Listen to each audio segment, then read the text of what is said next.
equivalent to removing obstacles. I'm going to go upstream and I'm going to be so much stronger than you. In corporate America, they call that headwinds. So you're going against the grain and you're pushing forward. When you swim upstream, you're going to find out how strong you are and then where you're weak, and you're going to strengthen the areas that are weak. Again, going back to the other one of leverage your strengths and understand your weaknesses. Quitters never win is the next one. Quitters never win. They never win. If you quit, how can you win? Now, why would you quit? Hijacked amygdala, you don't believe in yourself, inferiority complex, people are trying to stop you or whatever it is, but you can't quit. You can't quit on you because you're the CEO of Me Incorporated. So if you quit on you, then and you don't win, you don't get to sit in your comfort zone and start talking shit about people who kept going. Don't get mad at them because they're not a chicken shit and you are. That shit's on you. Point blank, period. Always persevere. So persevere during times of adversity. I could be the poster child for adversity. It seems like every time I show up somewhere, adversity is like, hey, how you doing, Doc? Come on over here and have a seat. I'm gonna make this so this is gonna be adversity 6.0. Okay, that's what we're gonna do with you. Now sit down and let's see how much shit we could throw at you to see if you're gonna still keep going.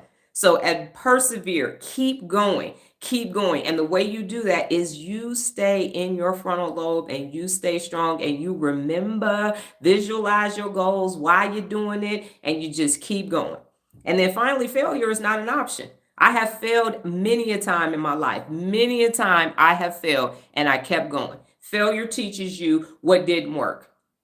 This didn't work. Let me find something that does. If you are now, don't trust nobody to say, I've never failed. I've never failed. Get the fuck away from me because you ain't never tried nothing. I want no parts of you because you a problem. You're going to be sitting in the comfort zone somewhere talking somebody out of something. Yeah, see, that's why I don't do that. I don't do that because, see, if you fail, then people are going to laugh at you. And that's that inferiority complex coming in, too. To say, I'm going to stay over here, right here, looking like I look and doing what I do because I'm not going to fail. Right. And your working memory is going to be atrophied as hell. And ain't nobody going to be able to have a conversation with your dumb ass in 5 years because you sitting over here and I ain't never failed. So absolutely not. Innovative. So innovation brings fun and excitement. Innovation is invigoration and new ideas bring new life to you. The number one thing for innovation is to have fun. If you are not having fun, that shit is never going to get done. You have to have fun. If you looked at my topic on paper, and it is basically the theory of personal accountability, the 74 principles of real leadership, and now wiring the neural pathways in your brain to become personally accountable. On paper, that don't sound sexy. That sound, if you was reading that in the course description, you'd be like, yep, not taking that.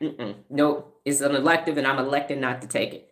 But then you come here, you're like, whoa, who knew that leadership was this exciting? And wow, I can become my best. And I'm learning about the brain. So have fun.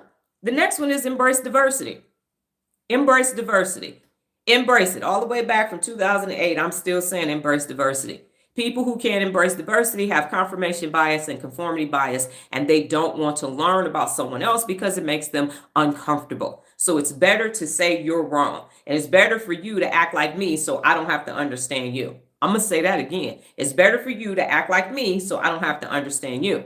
But when we embrace diversity, we get so much more. If you think about gumbo, people throw all kind of stuff in gumbo. And boy, if you get it from somebody from Louisiana, you're going to lick your fingers when it's all said and done. It's just a melting pot. And it tastes so much better. The more things you put in it, the better it tastes. And that's what we need to do as a human race. As human beings walking earth, we need to embrace diversity, because when you do that, everybody gets to access best and you get to take things from other people. Some of the recipes I've had since the mid 90s because of people that I met and interacted with when I was in the Army. I know so much more because when I'm in an environment, I'm asking questions and saying, how do you do this? How do you do that? So if you have an issue with diversity, I got an issue with you, and you could go back to your fucking comfort zone and be regular. Okay?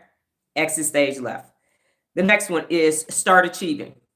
Instead of saying I'm working, start looking at it as something that you're achieving. Oh, I got so much work to do. I got so much work to do. I got so much work to do. But when you say, look at how much I'm achieving, look at how much I'm accomplishing, now you have the wherewithal in the frontal lobe to keep doing it.